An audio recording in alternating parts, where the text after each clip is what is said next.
Hello there, welcome to another problem session.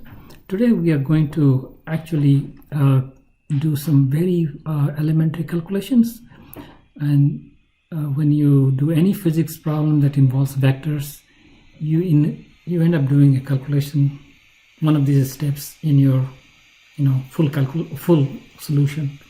So if you make a mistake in any of these, that means the rest of them are not going to work out, right? So you want to make sure that this is like 100% clear to you, and not like I can do 75% of the time, but you've got to be able to do 100% of the time, and you got to know why it works out that way. So here are like two example problems that you can try to do, and then you come back and see how I do it.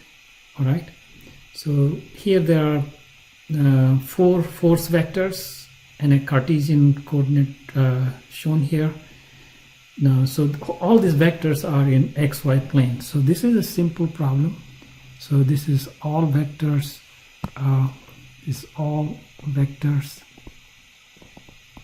In the xy plane,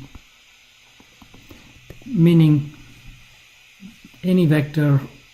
Look at I is one of these vectors, and if you look at the z component, all of them is for all I equals 1, 2, 3, 4. So all of them, the z component is. So I'm not going to worry about the z component, just x and y component here. That's what we want.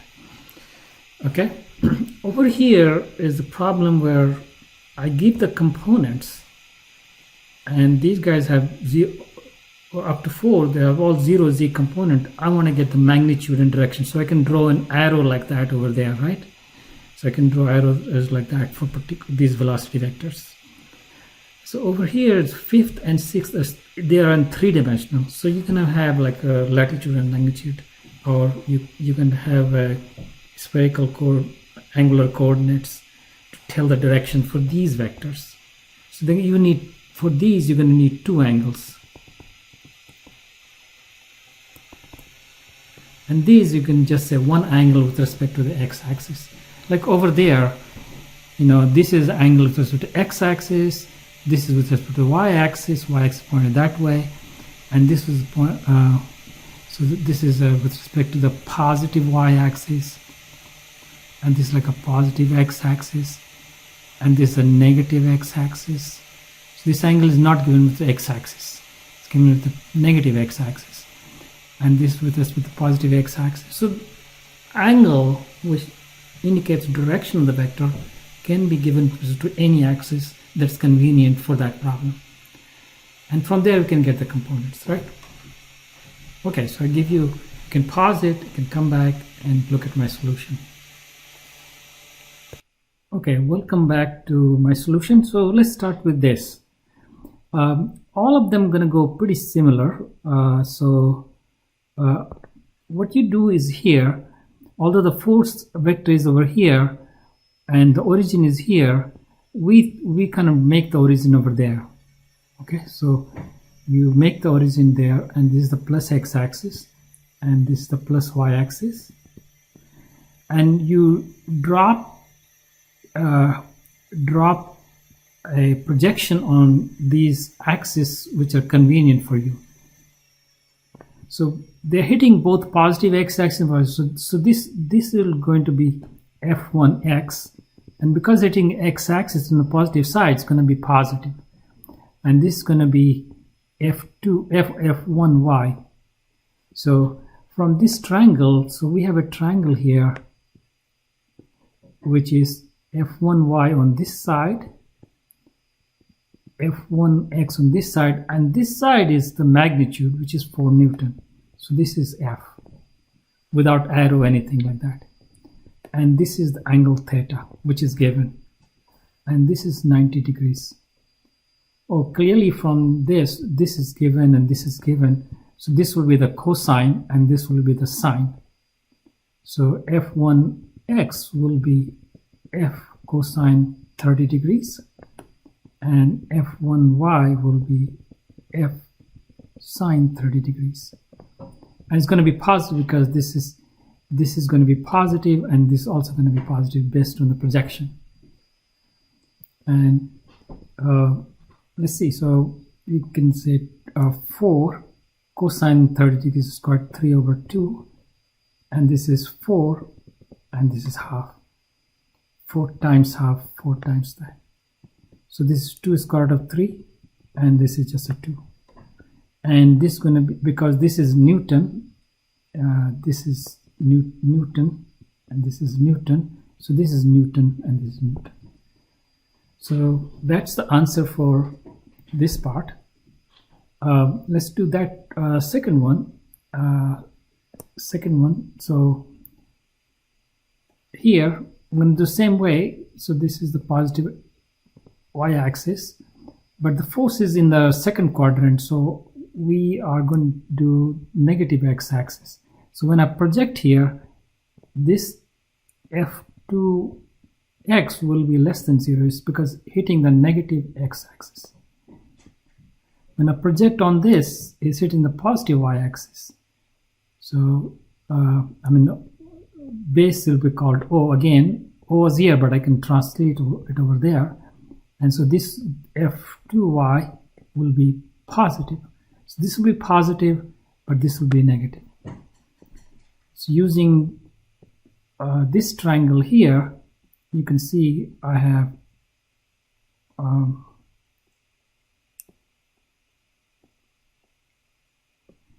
so this would be equal to in this triangle, this is the angle given, and this is the f, this is fy, f2y, and this f2. Let's call this f1, f1, f1, f1. And so over here is going to be I want to make sure that f2x, this will be that, but this makes sure that it's going to be negative, and this is going to be positive. So this is where people make mistake, right? They don't realize that depending on the direction, you're going to have projection come out negative. Okay, so when you just use it in this triangle with 30 degrees here, you get f, suppose naive. Okay, suppose do naive will be in this triangle also, f2x should be f sine theta because it's opposite, then actually is wrong. Why is wrong? Because you need a minus sign. You want to make sure this is positive and this is positive, because sine 30 degrees is positive. So this is going to be minus 4 times sine 30 degrees. Without this minus, I'm going to making a mistake. That's the most common mistakes here. It's minus 2 Newton. And f2y will simply be cosine, and it's going to be 2 square root of 3 Newton. It's going to be just like that, because adjacent to this angle and it's supposed to be positive. So everything will work out just like that. Okay, let me erase this and do like the f3.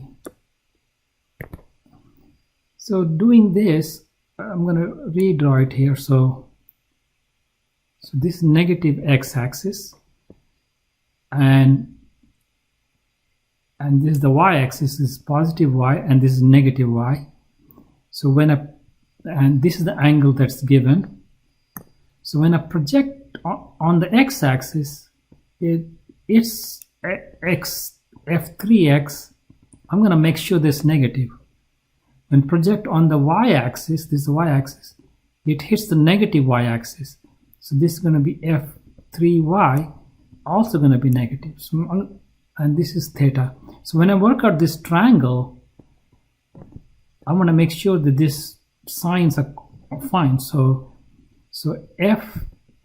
f3x will be, this is f and this adjacent, but I want to make sure the negative. That is very critical actually. I find this missing minus very common mistake. And f3y will be also minus, but this time sine theta, because y is that side opposite of that angle. And we already worked this out.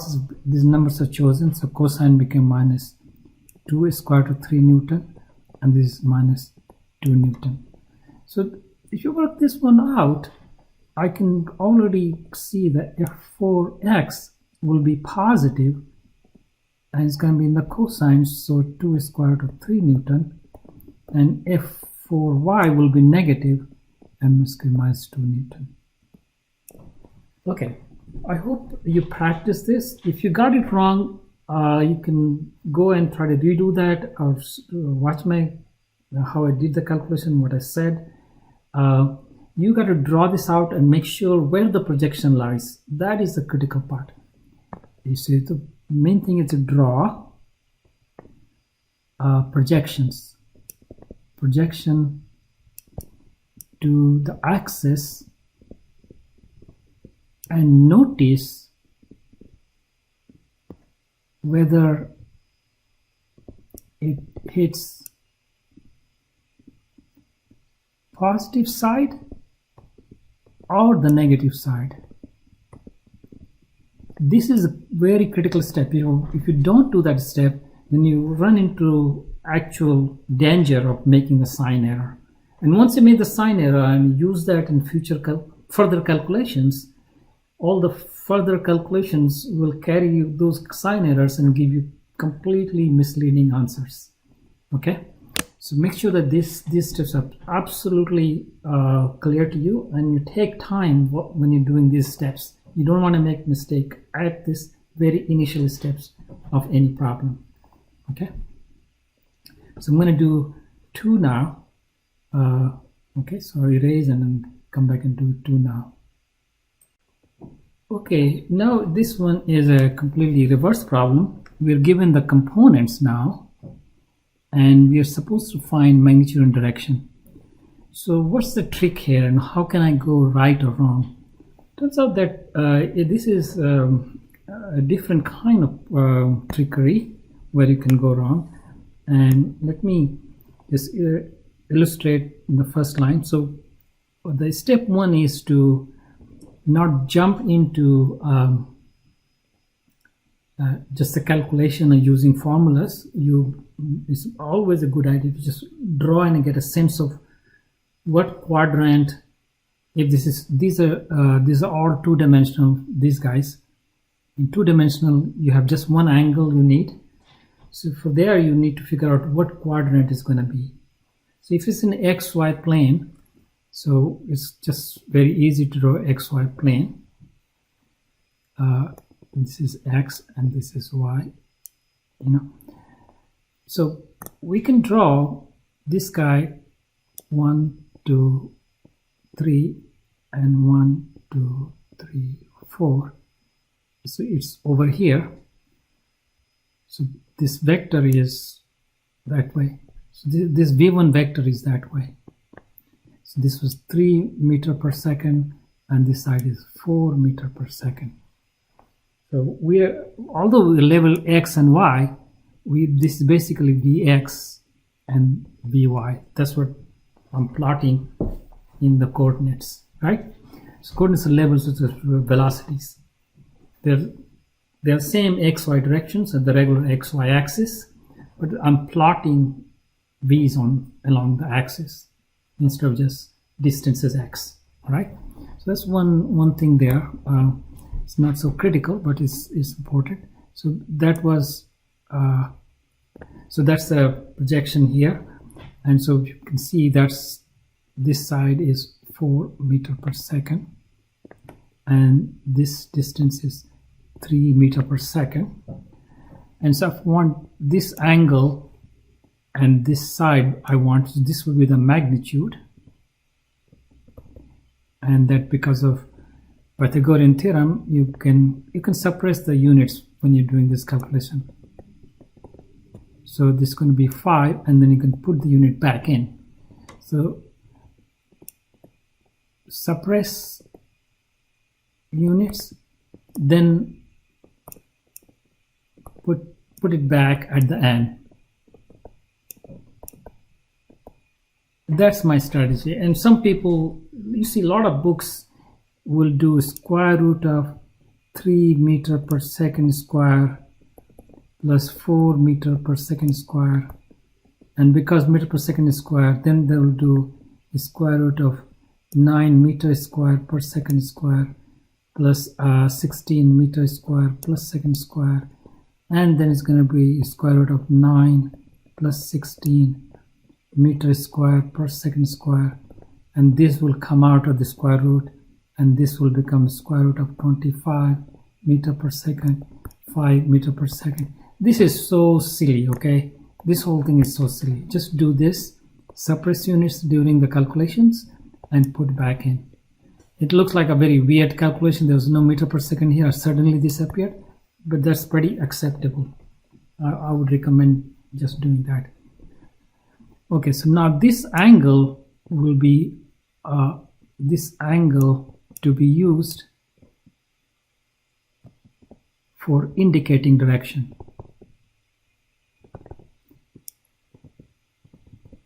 See, the angle itself is not direction. This angle is with respect to positive x-axis. So this is the angle, we're going to call it theta. And so this, I know this and this, so I can say tan inverse 4/3. They're in the same units, so they're units going to cancel out. So I don't need to write the units, suppress the units. All the velocities I'm going to use, I'm going to express them in the same units, so I don't have some factors left over. And this is about 53 degrees. So the direction is not 53 degrees. So the direction is 53 degrees counterclockwise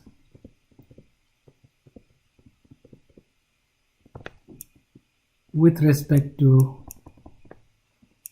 positive x-axis.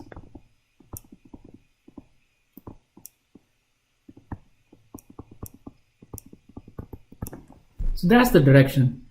So if you think theta is, this is sufficient to tell direction, no, it's not. Remember those f's over there? Sometimes I had a f2 over there and I gave this angle. That was 30 degrees. So if I just say 30 degrees, I really didn't solve the problem, right? That was completely incomplete answer. I have to tell my reference direction with respect to which direction I'm going to go. So if this was, this could also be 53 degrees, but that will be a completely different direction, right? So I don't mean that one for this problem, for V1. I mean this angle. And so I need to be able to say that to complete the answer. All right. So I'm going to erase this and see it work on these guys, and I'll show you what the problem comes. There's no problem here, but the problem will come a little bit later. Okay, let's do V3, okay, and then we'll do V2 and V4. All right, so let's do V3. So V3 is, always draw it out first. So I have, so this is the Vx. I'm plotting Vy here, which is like x and y axis. And this is minus 3 meter per second when I'm going to plot, right? 1, minus 1. This is 0. This is 0. This is 1. So usually we'll say I'm plotting meter per second. So 1, 2, 3. And this is going to be minus 1, minus 2, minus 3, minus 4. Similarly, minus 1, minus 2, minus 3, minus 4. So it will be, that's the direction that V2 points. Now I can choose to tell direction from this X line.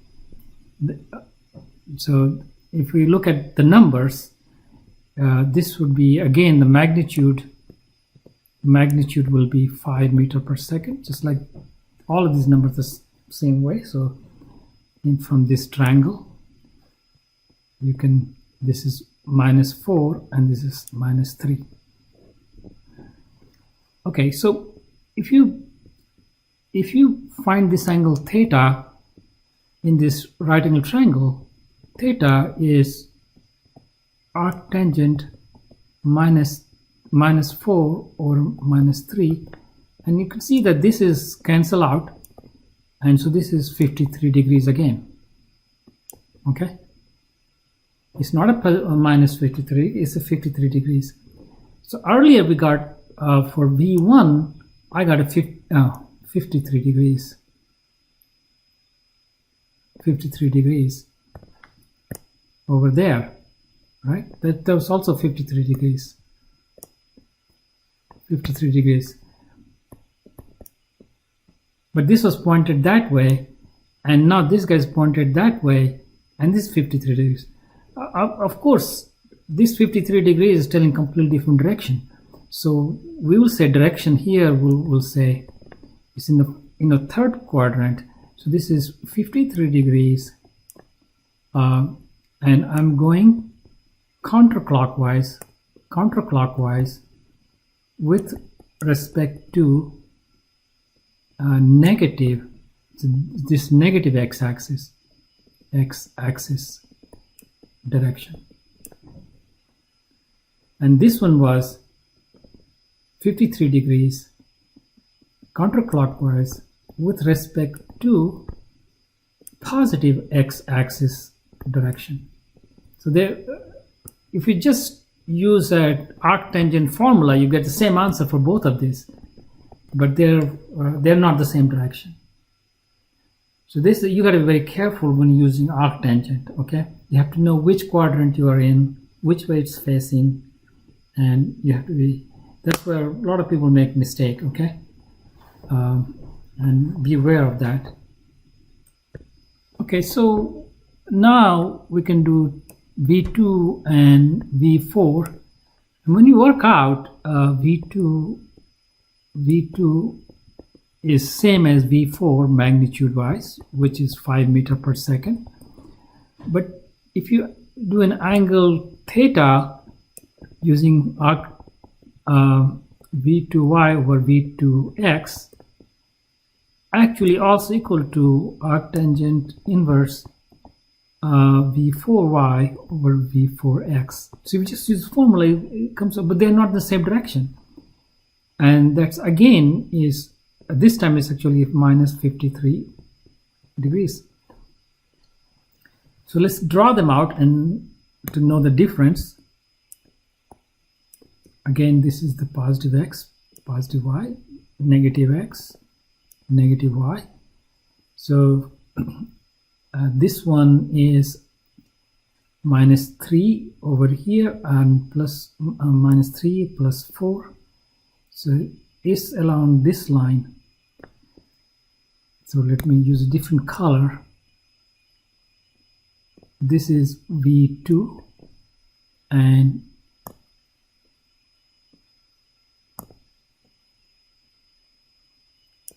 exactly opposite is V4. So what I'm getting, what are these angles? This angle is actually this angle, and this is same as that angle. And why is it coming negative? Because if we look at this, unlike these guys, this is now clockwise. So V2 direction of V2, we're going to say 53 degrees clockwise with respect to the negative x-axis, to negative x-axis direction. So that's the direction of V2. And direction of V4, we're going to say clockwise with a positive x-axis. So all of this same with respect to plus x-axis direction. So sometimes we say this is 53 degree below positive x-axis, and so sometimes we say 53 degree below positive x-axis, and this one we say 53 degrees above negative x-axis. So it's another way to say the same thing.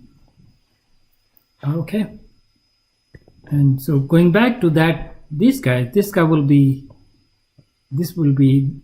53 degree above positive x, negative x, right? Above positive x-axis, and this in this language above and below, this will be 53 degree below negative x-axis. So those are other ways of telling the direction. How about this three-dimensional cases? We got x component, y component, z component, and let's see how that will work out. Okay.